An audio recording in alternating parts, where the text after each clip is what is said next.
একটা সময় পরে সম্পর্কগুলোতে আর দুজনকে পারফেক্ট হতে লাগে না। তখন একটু শান্তির নীড় খোঁজে দুটো মানুষ।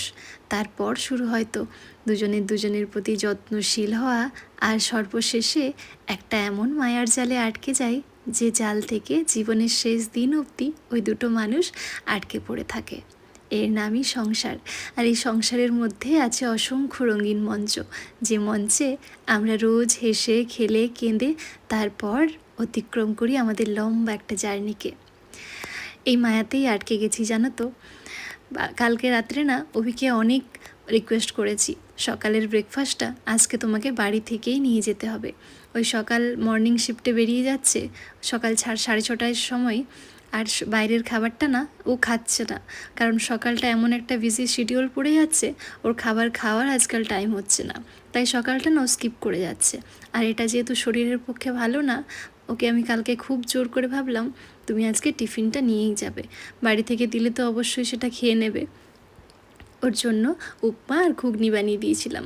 মিষ্টি জানো তো ও খেতে চায় না, তাও ভাবলাম টিফিনটা যখন একটা খালি পড়ে আছে, খালি কেন থাকে, ওকে একটা মিষ্টি দিই।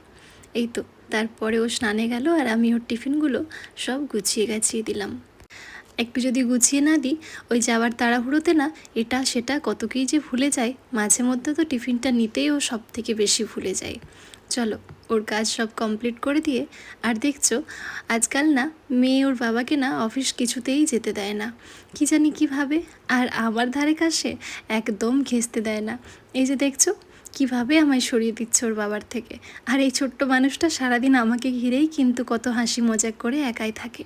চলো সকাল সকাল অভি অফিস বেরিয়ে গেল, আর আমাদের এদিকের ওয়েদারটা দেখো, পুরো সোসাইটিতে কীরকম জল জমে গেছে। তারপর এসে মেয়ের জন্য খাবার বানিয়ে দিলাম।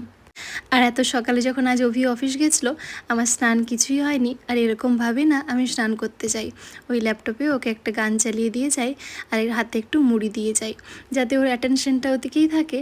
তারপরে আমি স্নান করি। চলো আজকে আসি, টাটা।